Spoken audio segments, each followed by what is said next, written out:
let's go ahead and get into our review, Martin. All right. Well, you ain't about goddamn time. Oh, are we reviewing a movie tonight? Yeah, Martin, let's talk about these little badass kids, Martin. Good boys, my ass. Y'all like, oh, you don't want to say that, believe me. They said a whole lot worse in the movie. True. They did a whole lot worse in the movie.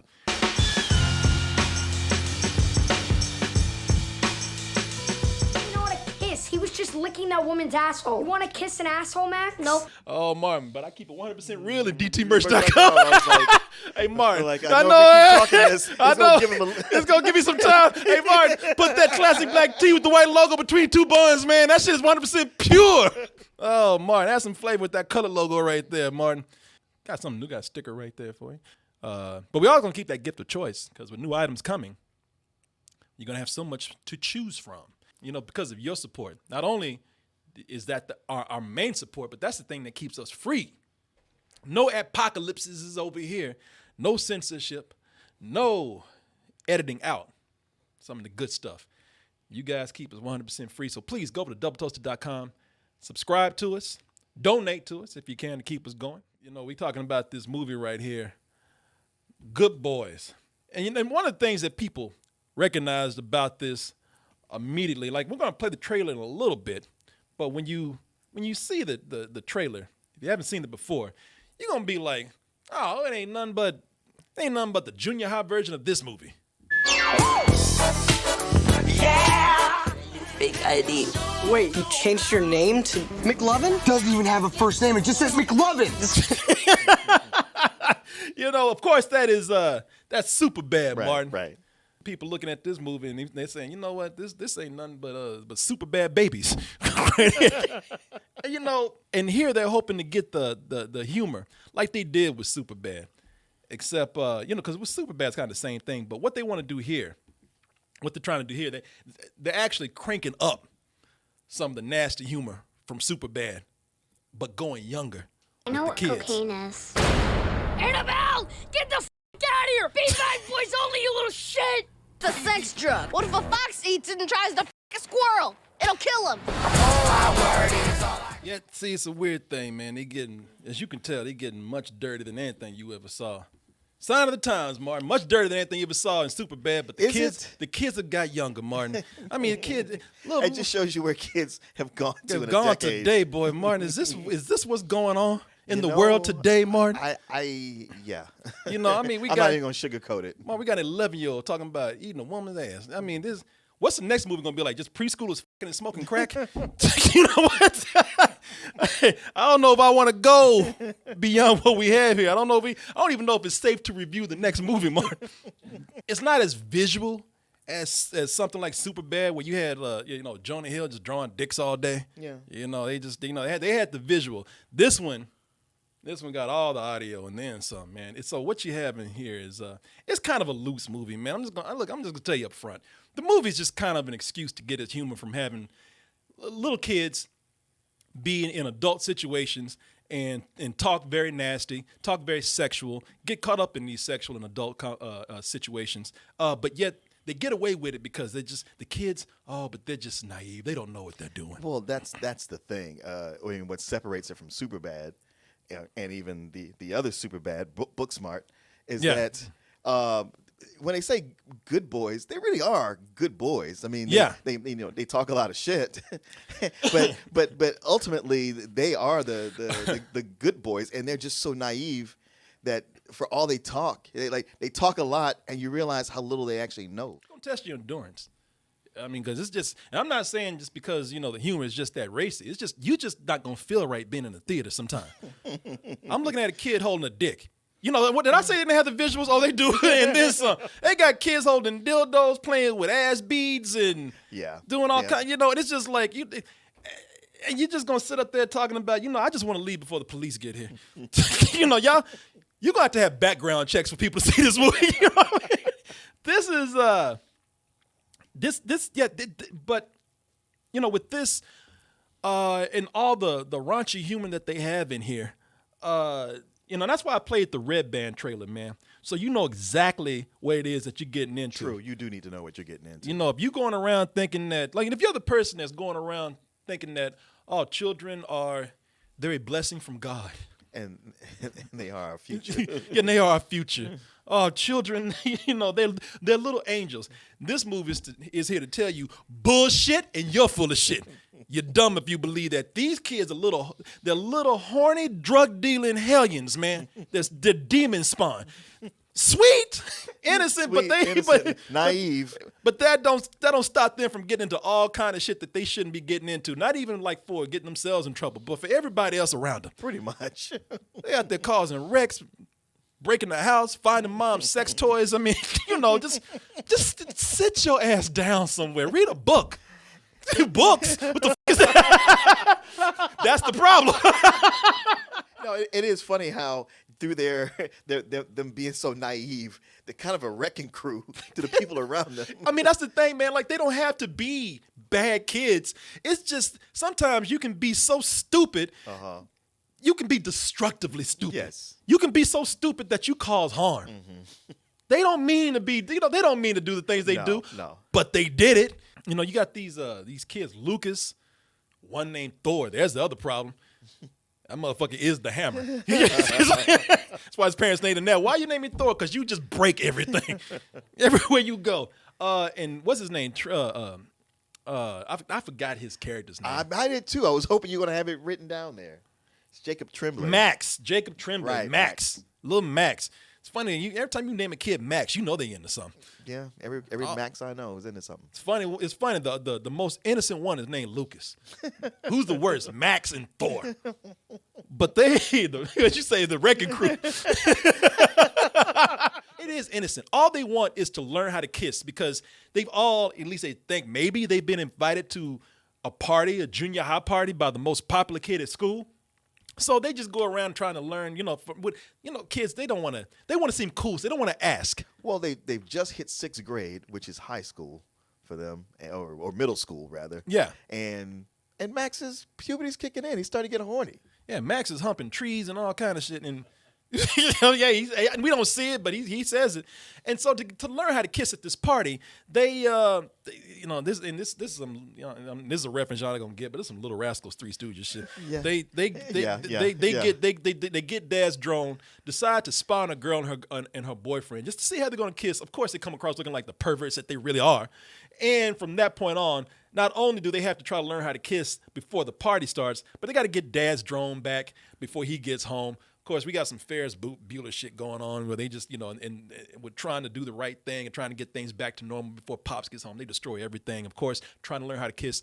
They're innocent in their minds, but they look like little perverts to everybody else. It's basically the Superbad formula, just like with Booksmart, where you have, the kids who, well, at least more like Booksmart, where the kids who are good, but they get stuck on a whole crazy night.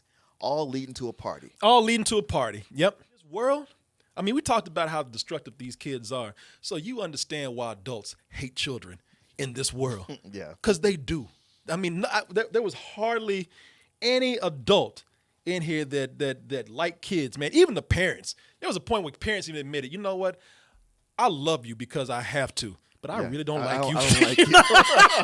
But I really don't like you. Yeah, it's like, it wasn't even like you now. It was like, no, I don't like you anymore. But every adult in this movie, man, they you can see why they hate these kids. These kids just cause chaos. And they use the F word abusively. Every adult, when they address them, it has to do with the F word. What are they talking about? Fucking idiots. These are grown people. Fucking idiots. Get the fuck out of here. They talk bad. There's not one parent or adult in here who cares about, not that they can't, they just don't care about being responsible. I mean, you say adults, not even teenagers. No one likes children in this world, man. None. It's mean and it's abusive, but God damn it, it's funny. I ain't gonna lie. I didn't know how you felt about it, but I was thinking this might be good, but I couldn't stop laughing at this movie. When they tell these kids like, you fucking idiots, they're saying in the movie world what we want to say in the real world, but we probably can't say it all the time. And these are the good kids. As they grow, they get even more immature. Yeah. These kids are actually kind of responsible compared. Because they start out, it seems like, okay, here's a bunch of asshole kids until you meet the real asshole kids. Yeah. And then the longer this goes on, the more they're like, no, you can't have drugs. We're trying to save you. Yet somehow these kids are still adorable. Because they're so stupid. Because they're so naive, man. It's funny because you talk about Three Stooges. They are. And it is that. where Curly will say something, just some word he says where you're like, okay, he doesn't even understand what that means or what he just said. And they do this all the time. When these kids, when these adults call them f***ing idiots, they're telling the truth. I mean, and and it's not, you can't gently tell them, like, these kids, how they are, you can't gently just say, oh, you're so cute, or, you know what, you're kind of dumb. No, you're fucking idiots. You're stupid. I'm sorry, man, because it's like, it's like when you see someone and they're so dumb, you just want to pat them on the head and just say, oh, but not these. You want to go beyond that. It's one of those where somebody has a problem, and the way they come up to solve it is so moronic and convoluted. And normally you'd be like, come on, man, you could have figured out a better way. But you look at them, you go like, they're 11. That's the best they could come up with. You know what? I'm going to say, I'm not going to even give them that excuse, man. Yeah, they're 11, but when you see them at school, all the other kids kind of got their shit together. These idiots right here, they stand out, Martin, because they are so dumb. I don't think the other kids have their shit together. I mean, the other kids, they pretend like they do. I think they're no smarter than these kids. They have their shit together for being 12. They know how to go to school, be cool, shut the up, say they don't. They're not. They're kids. They're gonna be dumb, but they know how to say it within a certain. How to hang in clicks. Yeah. Well, they know how to say it within a certain parameter. They are. I don't want to use. These are the adventurous ones. No, I'm gonna say it. They're socially retarded, Mark. They just, I'm sorry. But you know what? We're talking about this. We don't want people to think that is something that makes them annoying. No, it doesn't. The movie relies on them being so naive. And you know something? I'm gonna come out and even say it. I don't even think these are the best actors. Even Jacob Tremblay, who was talked about for an Oscar, and for Room, it's not his best performance. It's almost like they weren't hired to be good actors. They were just hired to be dumb, and they did that so well. They were hired to be funny. You got some sympathy thrown in there, because like I said, you just look at all the other kids, and the other kids are just, they're just kind of cool. I mean, like I said, they're kids and they're dumb, but these kids, you just feel bad because you think like, you know what? Thank God that we live in civilized times and live in a civilized society, because if we lived in any other time, they would not survive. They would a bear would eat them or something. They would walk off a cliff. I think these kids could either be killed early or go very far, because they're willing to put it all out there. That's something the other kids don't have. They're all about following and trying to be cool, where these kids they're more like, hey, we got a problem.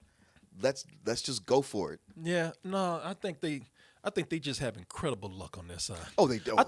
Yes, they do. I think God keeps them alive just for a laugh.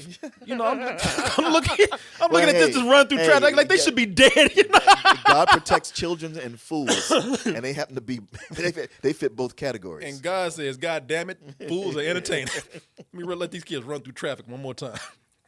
Normally, I would kill anybody else, but that's funny. Man, that scene, first off, it was hilarious just to see the traffic they had to cross.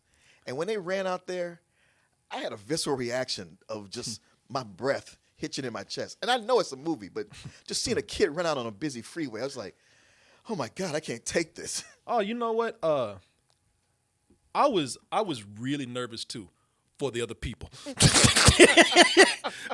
I said, they're going to get somebody killed. These little motherfuckers ain't going to die. They should have been dead years ago. If they still alive, I'm worried for everybody around them. Because they cause collateral damage everywhere they go. Yeah. They know what they're doing here. You can't have all these kids coming out here and saying all these nasty things unless you have some kid who has a sense of morality. They all kind of do, but they got one who's just the Jiminy Cricket, just a big black-ass Jiminy Cricket right there. Lucas. He seemed to be very sheltered. Lucas was getting on my goddamn nerves. Now I say I like these kids, but this kid, he was just snitching himself out, and everybody with him. Every time this kid went somewhere, everybody be like, and once these kids, Lucas is the problem. These kids would be cool.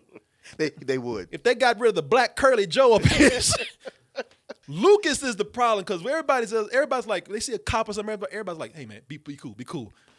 We're carrying drugs. You know, it's like Lucas is just like, and they're like, God damn it. Lucas cannot shut his mouth. He has to actually tell everything. We're sorry, we just want to learn how to kiss. Lucas, it's none of their business. We should have just told the truth. We're going to a kissing party, and none of us have... Right? Man, you know he had to go.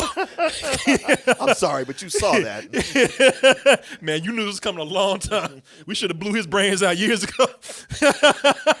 I'll tell my dad you stole it. And I'll tell him that you're a pervert. We'll tell the whole school. This is sensual harassment. We'll tell everyone that you're a See, this really is some Three Stooges stuff right here, man. Exactly. That's sexual harassment. He didn't even say sexual. That's sensual harassment. Character reactions in here are funny, man. He's not in the movie much, but Will Forte as Max's dad, damn, he looked like he just woke up drunk in the park. Everybody see my car?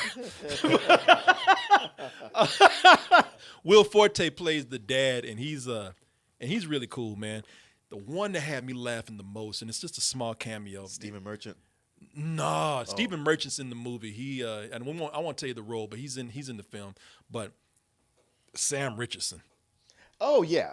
Yeah, no, he was great. Sam Richardson is a cop that he plays a cop that even before he sees these kids, he's just had enough for the day. And when these kids come in here, and I'm not gonna tell you what the scene is, but I would just tell you he's just sick of everything, and these kids ain't helping.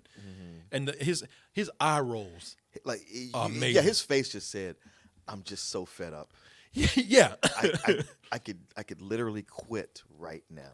He's one of those adults where I say he just does not give a about these kids. I'm out. I'm guessing you're not the popular kids in school. He's like, who would you please? You can't tell. I'm all cool. There's some things in here that didn't work for me through the whole film. Yeah. Yeah. And like bullies in movies, period, today, just not working for me. Like if bullies ain't trying to murder some kid, then they're just being a little bit too smarmy.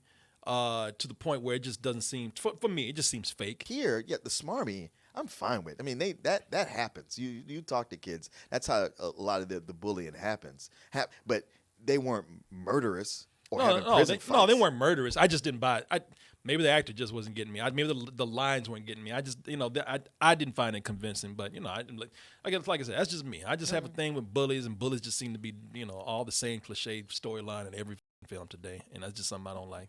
And I think fakeness plays a big part of why some parts of the movie didn't work for me.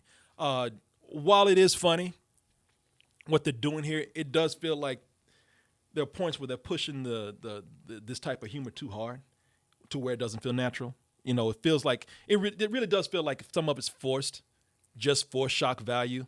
And like I said, I think that, those are the parts where, like, if you're trying to get by on shock value, we're talking about, hey, look, we see a lot of movies and we talk to a lot of kids who, we know what kids are like today. Ain't nothing shocking in here for me. So for me, I'm thinking, don't try to push that too much. For me, the best parts in here are when they're doing it creatively, when they're taking children and actually putting them, tailoring it for art.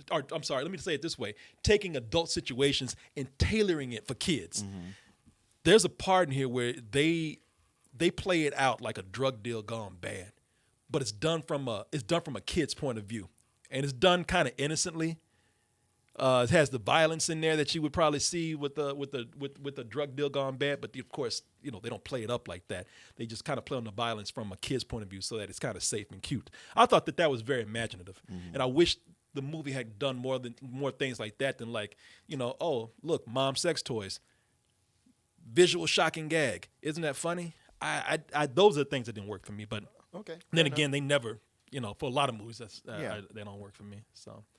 A lot of repeating themes in here. Like you said, the whole thing with it's a crazy day until the party, which I'm okay with. That's a theme that we're going to see over and over again. It's just that we've seen a lot of the beats that we see in these other movies. Sure. Having the crush on the girl, buying, trying to buy beer, steal beer, run in with the cops, trying to get into the cool party. These are things that we already saw in Superbad. It's almost like they really did take Superbad and just took out the high school students and shoved in some junior high students. Did you see Booksmart? No, I did not. Okay, because if you had, you'd really be tired of it because it's all the same beats there too. Didn't ruin the whole film for me, but those are things that I think kept it from being a much better film. When I was laughing and when I saw scenes that were really working, I was like, okay, now this is where you got something. But I think you did, and I can already tell you liked it better than I did. Oh yeah, I mean it does sound that way, but I see what you're saying, and I do agree that there were too many sex toy jokes. Bothered me a whole lot, but there's other things in there. Like I talk about the gag of running across the highway. I just never fall for those things. I know it's a movie world and whatnot. It's just something that it's hard for me to actually get into when cars are going 70 miles per hour and these kids are just kind of, it gets to a point where, these kids are just running through the cars. The cars are just driving through the kids and they're like ghosts or something. And here's my last thing that I want to say here. This is not so much about this movie. Oh, you know what? I will say one thing good before I go to this one last thing that I didn't like. I can't even hold it against this movie in particular. Lil Ray Howard, what's his name? Lil Ray Howery. Howery, yeah. Man, he's getting a lot of work today, He is, and he's I actually know. good. Yeah. You thought you had the funny guy from, he was just you didn't think the funny guy from Get Out was gonna go anywhere beyond that. We saw him in 3 movies this week. We sure did. Yeah. Okay. So I know. What else did we see him in? We saw him in the Marathon movie. Angry Birds. He was He was damn. a voice in Angry Birds. He was a bird too. That guy is really starting to prove himself to be a good actor, man. Yeah. Not a funny actor, but a good actor. good We actor. saw him in a movie. You probably Yeah. gonna hear us repeat, mentioning him. But that guy is good, man. But can I just ask Hollywood? I'm not even gonna criticize this movie right here. I'm asking Hollywood. Cause y'all passing this MP4 around or something. Can we retire this song right here? Picture this, I'm a bag of dicks. Put me to your lips. I am sick. I will punch a baby bear in his shit. That's Nobody Speak from Run the Jewels and DJ Shadow, and they play this. This is that song. Oh, it's become that It's song. that song that they either play, that they use for trailers, or they start to play in movies. Like it's been in movies, but you've heard it. Like the last movie I remember was in Deadpool 2. Oh, was it? The audition scene. Oh, okay. Yeah, but they're starting to use this for a lot of things, man. And it's you know how it is, man. Every generation or every 10 years, they got that one song that keeps getting passed around, and that are popping up in every movie. And this is this one right now. Yeah. It's cool. I love the song, but can we slow down now? It's getting noticeable. When I was getting tired of all the things that I complained about, I found myself, and it bothered me at the beginning of the movie. And I thought we were gonna go down a dark path with this, and I was like, man, okay, this is testing me right now. Like these little kids up here. But I gotta say, by the end of it, man, I was enjoying myself. I mean, it's kind of like what I said with Angry Birds, where there was a lot of things that I probably was not, that I wasn't liking or I was not amused by, but the things that made me laugh really did make me laugh, and those were more than the things that I didn't like. So I'm gonna give it a low matinee. I enjoyed myself. Martin Thomas. Why Why you so quiet? Martin Thomas, you looking across the room. Wait. Martin, your order.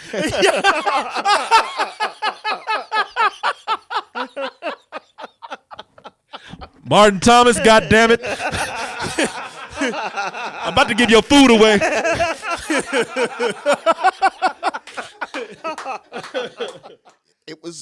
It caught me right early, and I was surprised by how funny it started out. But then I did figure like at some point it's going to run out of steam, and I was with you on too many jokes about the sex toys. I mean, those in particular. It's like, you don't have to have them run around with everything. It is just because it's shocking. But it did reach that point when we're way into the second act where I'm like, You know what? Got to be honest. I don't think I've laughed at a movie this hard this whole year. I think this might be the funniest movie I've seen this year.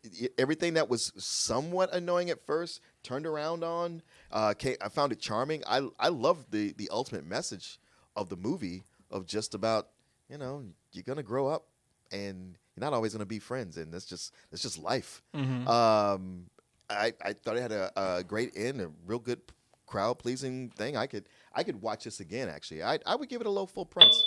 The writer, I'm sorry, the director on this rather, is also the writer of the movie Year One. Ooh. Yeah, and I think I actually saw some of the disjointed things that, like, it was just kind of a joke, no real connection, bare thread of a story. We just let's try to get jokes out there. Much better than Year One. Yeah. I ain't even seen this shit yet. But yeah, man. But no, we both gave it a positive review. So I think it's an enjoyable film. Not for everybody.